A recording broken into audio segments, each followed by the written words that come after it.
Have you ever met someone and something just didn't feel normal? Not in a bad way.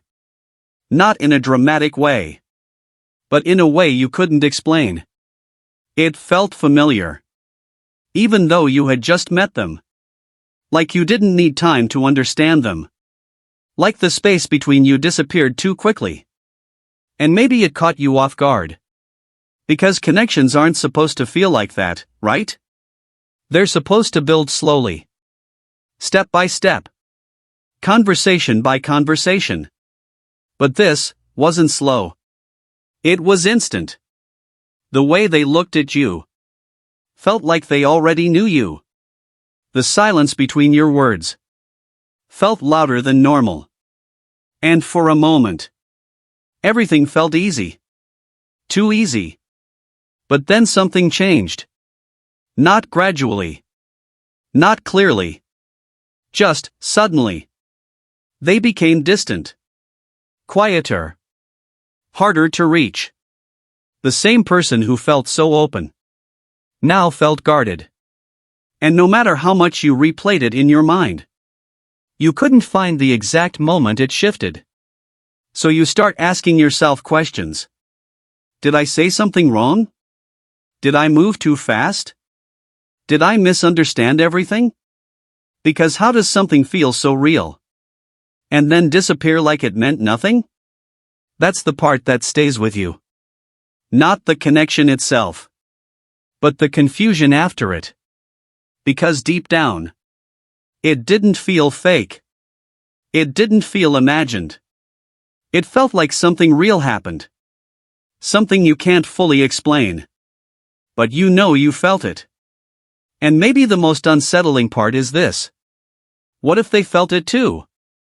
What if they experienced that same intensity? That same unspoken understanding? And instead of moving closer, they pulled away? Not because it wasn't there, but because it was? Let's slow this down for a moment. Because when something like this happens, the first place your mind goes is inward. You start questioning yourself. What did I do? What did I say? Where did I mess this up? And the more you think about it, the more it starts to feel like the answer must be you. But it isn't. There is nothing wrong with you. And more importantly, you didn't imagine what you felt. That connection, that intensity, that unspoken understanding. It was real. You don't create something like that out of nowhere. Moments like that don't come from overthinking. They come from recognition. And recognition is something you feel, not something you force. So if you felt it, there's a very real chance they felt it too. And that's exactly where things become complicated. Because not everyone responds to connection the same way. Some people move closer when they feel something real. Others pull away. Not because they want to, but because they don't know how to stay.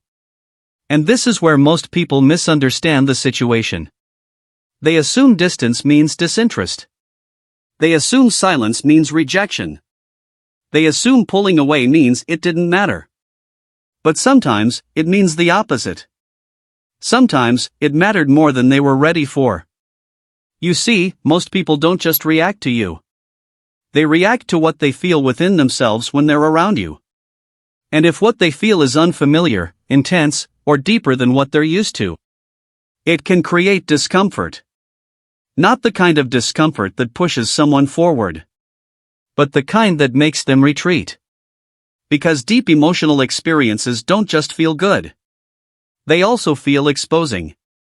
They make people aware of parts of themselves they don't fully understand yet. And for someone who isn't used to that awareness can feel overwhelming. So instead of leaning into it, they step back. Not to hurt you. Not to confuse you. But to protect themselves. And I know, that's difficult to accept. Because from your perspective, it feels like something meaningful was just dropped. Like something real was left unfinished. And your instinct is to fix it. To reach out. To clarify. To reconnect what felt so natural before. But here's the truth most people don't tell you. When someone pulls away because of what they feel, no amount of effort from you can make them ready. Read that again. Because it's important. This isn't about saying the right thing. It's not about timing your message better. It's not about showing them more of who you are. You already showed enough. That's the point. What they felt was already significant. And that significance is exactly what created the reaction. This is why chasing often makes things worse. Because when someone is already overwhelmed internally, any additional pressure, even if it's gentle, feels like too much. So they create more distance. Not because you're doing something wrong, but because they're trying to regulate something they don't fully understand. And none of this means they didn't care. It doesn't mean the connection was one-sided. It doesn't mean you misread everything. It means they experienced something real and didn't know how to hold it. And that's a very different situation than simple rejection. Rejection is clear. It's steady. It's consistent. It doesn't carry confusion. But this carries confusion because there was something there. Something that disrupted their normal pattern. Something that didn't fit into what they were used to. And when that happens, people don't always respond with clarity. They respond with distance. So if you're sitting there wondering, why would someone feel something real and then walk away from it? The answer isn't because it didn't matter. It's because it mattered in a way they weren't prepared for. And that's not something you caused. That's something they encountered within themselves. You didn't create their fear. You revealed it. And there's a difference. A big one. Because when you understand that, you stop blaming yourself for someone else's reaction. You stop trying to decode every small detail. You stop carrying responsibility for something that was never yours to control. And instead, you begin to see the situation for what it really is. Not a mistake. Not a failure. But an encounter between two people. Where one was ready to feel it. And the other wasn't. Most people look at a situation like this and come to the wrong conclusion. They assume it was just another connection that didn't work out. They label it as bad timing, mixed signals, or emotional unavailability. And while those explanations sound reasonable, they don't actually explain the experience. Because this didn't feel ordinary. It didn't feel casual. It didn't feel surface level. It didn't feel like something that could just fade without a reason. And yet, that's exactly what happened. So the mind tries to simplify it. They lost interest. It wasn't meant to be. I probably imagined it. But none of those explanations fully sit right. Because deep down, you know something was different. And this is where the misunderstanding begins. Most people believe that connection follows a predictable path. You meet. You talk. You build slowly. You grow closer over time. And if something ends early, it must mean the connection wasn't strong enough. But what if that assumption is wrong? What if not all connections are meant to grow slowly? What if some connections are intense from the beginning? Not because they're unstable, but because they're real? And more importantly, what if intensity doesn't always lead to closeness? What if, for some people, intensity leads to distance? This is the part most people don't understand. Because we're taught to believe that when something feels right, it should naturally continue. But that only applies to people who are emotionally ready for that experience. And not everyone is. In fact, many people are only comfortable with connections that match their past patterns. Familiar dynamics. Predictable emotions. Controlled interactions. Even if those patterns aren't healthy, they feel safe. Because they're known. But when something different appears, something deeper, more present, more real, it doesn't always feel safe. It feels unfamiliar. And unfamiliar emotions don't always get interpreted as something good. Sometimes, they get interpreted as something threatening. Not logically, but internally. Because the mind is wired to protect, not to explore. It prefers what it understands over what it doesn't. So when someone experiences a connection that doesn't match anything they've felt before, their system doesn't always say, "This is special." Sometimes it says, "This is too much." And that internal reaction creates a shift. Not in the connection, but in their behavior. They start to overthink. They question their feelings. They create distance to regain control. And from the outside, it looks like they're losing interest. But internally, they're trying to make sense of something that doesn't fit into their existing framework. And here's the key point. It's not the connection that's the problem. It's the lack of capacity to process it. Because depth requires openness. It requires emotional stability, self-awareness, a willingness to experience something without immediately trying to control it. And if someone hasn't developed that, even a meaningful connection can feel overwhelming. So instead of allowing it to unfold, they try to reduce it. They pull back. They slow down. They create space. Not because the connection isn't there, but because it feels too strong. And this is where most people take it personally. They think, if it was real, they would have stayed. But that assumption only works if both people are equally ready. And readiness isn't about desire. It's about capacity. Someone can want connection and still not be able to handle it. Someone can feel something real and still walk away from it. Not because they don't care, but because they don't know how to stay. And that's a completely different situation than lack of interest. Because interest moves towards something, but overwhelm moves away from it. And when you don't understand that difference, you misinterpret the entire experience. You think it ended because it wasn't strong enough, when in reality, it may have ended because it was too strong, too unfamiliar, too exposing, too real for where they are right now. And once you begin to see this, something shifts in your perspective. You stop asking, "Why wasn't I enough?"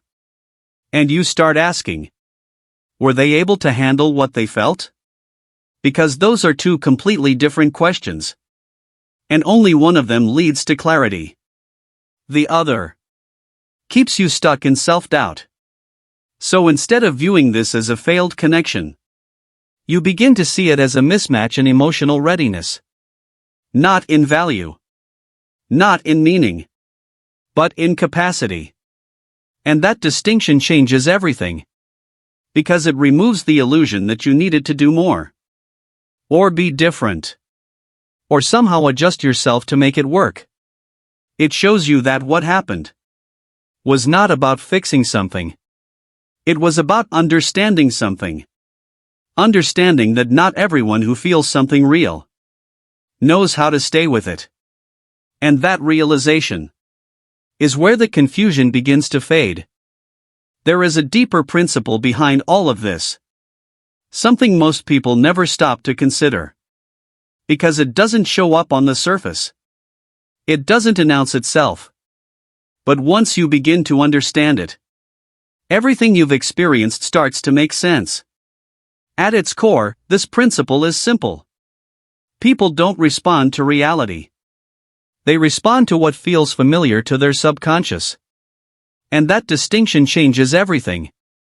Because what feels familiar is not always what is healthy. It's not always what is true. It's simply what the mind has learned to recognize. From past experiences. From emotional patterns. From repeated situations. The subconscious mind is not focused on growth. It's focused on safety. And safety, for the subconscious, means predictability. It prefers what it already understands, even if what it understands is limiting. This is why people often repeat the same types of relationships, the same emotional cycles, the same patterns of connection and distance. Not because they choose to, but because their subconscious is drawn to what feels known.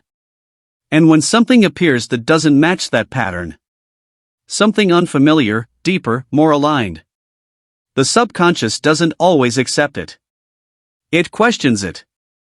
It resists it. Sometimes, it even rejects it. Not because it's wrong, but because it's different. This is where the teachings often associated with Joseph Murphy begin to connect. The idea that the subconscious mind shapes our responses. Not based on logic, but based on conditioning. What you've repeatedly experienced becomes your internal reference point. Your emotional normal. So when something enters your life that doesn't match that normal, your system doesn't immediately recognize it as something positive. It recognizes it as something unknown. And the unknown, to the subconscious, can feel unsafe. Now think about what happens when someone encounters a connection that feels unusually deep. A connection that is calm, present, genuine. A connection that doesn't carry the usual confusion or instability they're used to. For someone who has spent most of their life in inconsistent or surface-level dynamics, this kind of connection doesn't feel normal. It feels unfamiliar. And because it's unfamiliar, it can create internal tension. A quiet discomfort that doesn't make sense logically, but is very real emotionally. They may not be able to explain it. They may not even fully understand it themselves. But they feel it. And that feeling triggers a response. Not a conscious decision. A subconscious reaction. They begin to pull back. Not because they've analyzed the situation and decided to leave, but because their internal system is trying to return to what feels safe. This is why their behavior can seem inconsistent. One moment, they're open, present, engaged. And the next, they're distant, uncertain, withdrawn. Because there are two forces at play. Their conscious awareness, which is drawn to the connection, and their subconscious conditioning, which is trying to protect them from what feels unfamiliar. And when those two forces conflict, the subconscious usually wins. Not because it's right, but because it's stronger. Because it operates automatically, without needing permission. This is why logic doesn't fix the situation. You can't explain someone out of a subconscious reaction. You can't reason them into feeling safe. You can't convince them to override something they don't even fully understand themselves. And this is where most people make a critical mistake. They try to solve the situation at the level of behavior. More communication. More clarity. More effort. But the reaction isn't coming from behavior. It's coming from conditioning. From a deeper level that isn't influenced by surface actions. And until that level changes, the pattern remains. This is why someone can feel something real and still walk away from it. Because their subconscious is not asking, is this meaningful? It's asking, is this familiar? And if the answer is no, it creates resistance. Even if the connection itself is genuine. This principle explains something that often feels confusing. Why people sometimes feel safer in situations that are clearly not right for them, and uncomfortable in situations that actually are. Because safety, in this context, is not about truth. It's about recognition. What the mind has seen before. What it has adapted to. What it knows how to navigate. So when a person encounters you, and something about the connection feels different from anything they've experienced before, Their reaction is not always curiosity. Sometimes it's fear. Not fear of you, but fear of what they're feeling. Fear of stepping into something they don't fully understand. Fear of losing control. And that fear doesn't always show up as panic. It often shows up as distance, as hesitation, as a quiet withdrawal that seems to come out of nowhere. But it didn't come out of nowhere. It came from a deeper place. A place shaped long before you entered their life. And once you understand this, their behavior stops feeling random. It stops feeling personal. And it starts to make sense. Not as rejection, but as a subconscious response to something real. That didn't match what they were used to holding. Now this is where everything comes together. Up until this point, you've seen the confusion, the mixed signals, the sudden shift that didn't make sense. You've seen how it wasn't about effort. Not about saying the right thing. Not about doing more.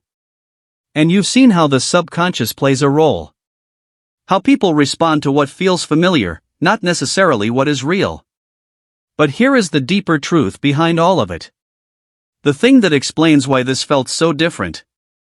And why it ended the way it did. Their soul recognized you. And their mind wasn't ready for what that meant. Not in a dramatic or mystical sense. But in a very real, human way. There are moments in life when you meet someone. And something within you responds instantly. Not because of logic. Not because of time. But because something aligns. It feels natural. Effortless. Like you don't have to build understanding from scratch. Because it's already there. That kind of recognition doesn't come from the surface. It comes from something deeper. A level of awareness that doesn't rely on explanation. And when that happens, it creates intensity. Not forced intensity. Not chaotic intensity. But a quiet, undeniable sense that something about this matters. And that's what they felt. Even if they couldn't explain it. Even if they didn't have the words for it. A part of them recognized you. Recognized the connection. Recognized the depth. Recognized the possibility. And for a moment, they allowed themselves to be in it. That's why it felt so real. Because it was. But here's the part that changes everything. Recognition doesn't mean readiness. Just because someone feels something deeply, doesn't mean they're able to stay with it. Because feeling something real is very different from being able to handle it. And this is where the mind steps in. The part of them shaped by past experiences. By conditioning. By emotional patterns. By everything they've learned about relationships, connection, and safety. That part of the mind doesn't evaluate meaning. It evaluates risk. It asks, can I handle this? Is this safe? Do I know what to do with this? And when the answer is unclear, it creates distance. Not as a decision, but as a response. Because from the mind's perspective, something that feels this deep, this unfamiliar, this significant, can feel like losing control. And the mind is designed to avoid that. So even though a deeper part of them felt connected, another part of them felt threatened. Not by you, but by the intensity of what they experienced with you. And when those two parts conflict, the protective side usually takes over. That's when things shift. That's when the openness fades. That's when the distance appears. Not because the connection disappeared, but because it became too much to process. This is why it felt like something real just stopped. Because it didn't fade naturally. It was interrupted. Interrupted by fear. By uncertainty. By a lack of readiness. And this is the part most people misunderstand. They think, if it was real, it would have continued. But reality doesn't work that way. Something can be real and still not be sustained. Something can be meaningful and still be walked away from. Not because it lacked value, but because it exceeded someone's capacity. And that's what happened here. They didn't walk away from something empty. They stepped back from something they couldn't fully hold. Because when a connection reflects something deeper, something more aligned, it also reflects parts of a person they haven't fully faced yet. And that reflection can feel intense. It can bring up questions, uncertainty, even vulnerability. And if someone isn't prepared for that level of experience, their instinct is not to move closer. It's to create space. To return to what feels manageable. What feels controlled. What feels safe. Even if that means leaving something meaningful behind. And this is the truth that brings clarity. They didn't run from you. They ran from what they felt with you. That feeling was unfamiliar, deep, unpredictable. And for where they are right now, it felt like too much. Not because it was wrong, but because it was real. And real requires presence. It requires openness. It requires a level of emotional stability that not everyone has developed yet.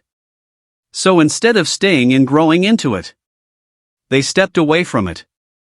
Not as a rejection of you, but as a response to themselves. And once you truly understand this, the confusion begins to settle. Because you stop trying to find mistakes in your actions. You stop replaying moments, searching for what went wrong. You see it clearly. Nothing went wrong. Something real happened. And they weren't ready to meet it fully. That's it. And that understanding is what finally gives you peace. Let's bring this into real situations. Because this pattern isn't rare. It shows up in different forms. Different people. Different areas of life. But the structure is always the same. A deep connection appears. Something feels instantly real. And then, unexpectedly, distance follows. There was a man who experienced this in a relationship. He met someone, and from the very beginning, something felt different. There was no awkwardness. No need to impress. No confusion about what to say. Conversations flowed naturally. Not just small talk, but depth. They spoke about things most people avoid. Fears. Dreams. Past experiences. And it didn't feel heavy. It felt easy. That's what stood out the most. It didn't feel like effort. It felt like recognition. And for a few days, maybe a couple of weeks, everything moved smoothly. There was consistency. Presence. A quiet sense that something meaningful was forming. Then suddenly, it shifted. Messages slowed down. Tone changed. Energy became distant. No clear reason. No argument. No obvious trigger. Just a quiet withdrawal. At first, he thought maybe it was timing. Maybe stress. Maybe something external. So he tried to maintain the connection. Reached out. Kept things open. But the more he tried to bring things back to how they were, the more distant she became. Until eventually, she pulled away almost completely. And when he finally got a response, it wasn't anger. It wasn't disinterest. It was confusion. She said something simple. I don't know, it just felt like too much. Not too much in a negative way. Too much in a way she couldn't explain. Too real. Too fast. Too unfamiliar. And she didn't know how to stay in it. Another situation. This time, not romantic. A friendship. Two people met through a shared environment. And almost immediately, there was understanding. They didn't need long explanations. They picked up on each other's thoughts quickly. There was a natural rhythm. A sense of comfort that usually takes months to build. And for a while, it felt effortless. They could talk about anything. Silence wasn't uncomfortable. It felt full. But then something subtle started to change. One person began to pull back. Not abruptly, but gradually. Less availability. Shorter conversations. A slight emotional distance. And it didn't match what had been built. Because nothing had gone wrong. No disagreement. No conflict. So the other person became confused. Tried to reconnect. Tried to understand what shifted. But the more they leaned in, the more the distance increased. Until eventually, the connection faded. Not with a clear ending, but with a quiet disappearance. And later, through a mutual conversation, the truth came out. It wasn't that the connection wasn't valued. It was that it felt deeper than expected. And that depth felt uncomfortable. Not because it was bad, but because it required a level of openness that one of them wasn't ready to maintain. One more example. This time in a completely different context. Personal growth. A student working toward an important goal. They meet a mentor. And from the very beginning, something feels aligned. The mentor understands them quickly. Sees potential. Speaks directly. Provides clarity that cuts through confusion. And for the first time, the student feels seen in a way they hadn't before. Not judged. Not misunderstood. But accurately understood. And that creates a strong connection. But after a short period, the student starts to withdraw. Missed sessions. Delayed responses. Less engagement. From the outside, it looks like lack of discipline. But internally, something else is happening. The guidance they were receiving was pushing them beyond their current identity. Challenging their way of thinking. Exposing new possibilities. And instead of stepping into that growth, they pulled away from it. Not because it wasn't valuable, but because it felt too unfamiliar. Too demanding of change. Too real. These situations are different. Relationship. Friendship. Growth. But the pattern is identical. Something real appears. Something that doesn't require force. Something that feels natural, aligned, effortless. And instead of continuing, it creates a reaction. A pullback. A shift. A distance that doesn't match the connection itself. And that's the key. Because if it was shallow, it would fade naturally. If it didn't matter, it wouldn't create confusion. But when something is real, and someone isn't ready for it, it doesn't fade. It disrupts. It creates internal conflict. And that conflict shows up as distance. Not because the connection is weak, but because it's strong enough to challenge someone's patterns. And when a connection challenges patterns, it requires change. And not everyone is ready for change. Even if they want the result, they may not be ready for the process. So instead of stepping into it, they step away from it. And from the outside, it looks like loss. But from the inside, it was a moment of recognition, followed by a reaction to something they didn't yet know how to hold. And once you see this pattern clearly, you start to understand something important. This wasn't random. It wasn't meaningless. It was a real experience, met by two different levels of readiness. And that's why it unfolded the way it did. So what do you do with this? Not as an idea. Not as something to analyze over and over again.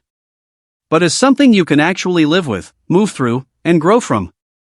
Because understanding this only matters if it changes how you respond. And the first shift is this. Stop trying to fix what was never yours to control. It's natural to want to go back. To replay conversations. To think of what you could have said differently. To imagine a version where things continued. But that keeps you stuck in the same loop. Because you're trying to solve something that didn't break in your hands. What happened wasn't a mistake you made. It was a reaction they had. And once you accept that, you free yourself from unnecessary responsibility. The second shift. Don't chase clarity from someone who is confused. This is where most people lose themselves. They feel the connection. They feel the sudden distance. And they try to close the gap. By reaching out more. Explaining more. Trying to bring things back to how they were. But when someone is overwhelmed internally, clarity doesn't come from external pressure. It comes from internal space. And if you try to force clarity, you often create more distance. Not because your intention is wrong, but because the timing is. So instead of chasing answers, step back. Not as a strategy to get them back, but as a way to respect the situation for what it is. The third shift. Separate your value from their reaction. This is critical. Because when something like this happens, it's easy to internalize it. To think, if I was more interesting, if I didn't say that, if I handled it differently. But their response was not a measurement of your worth. It was a reflection of their capacity. And those are not the same thing. You can be completely genuine, completely aligned, completely real, and still encounter someone who isn't ready for that. That doesn't reduce your value. It simply reveals a difference in readiness. The fourth shift. Let go of the need to recreate the connection. This one is subtle. Because when something feels rare, your instinct is to hold on to it. To try to bring it back. To believe that if it felt that real, it must be meant to continue. But not everything that is real is meant to stay. Some connections exist to show you something. To reflect something back to you. To open a door internally. And once that happens, their role is complete. That doesn't make it less meaningful. It just means its purpose was different than what you expected. So instead of trying to recreate it, allow it to be what it was. A real experience. Without forcing it into something it couldn't become. The fifth shift. Stay grounded in your own clarity. Even if they were confused, you don't have to be. You felt what you felt. You experienced what you experienced. And that doesn't need to be validated by their consistency. Clarity doesn't come from their behavior. It comes from your awareness. So instead of looking outward for confirmation, stay connected to your own understanding. Something real happened. And it ended because of where they are, not because of what it was. The sixth shift. If they return, don't meet them from the same place. This is important. Because sometimes, they do come back. Not always. But sometimes. And when they do, the instinct is to pick up where things left off. To re-enter the connection with the same emotional openness. But if nothing has changed internally for them, the pattern will repeat. So if they return, meet them with awareness. Not distance. Not coldness. But grounded clarity. Don't rush back into intensity. Let things move naturally. Without forcing depth too quickly.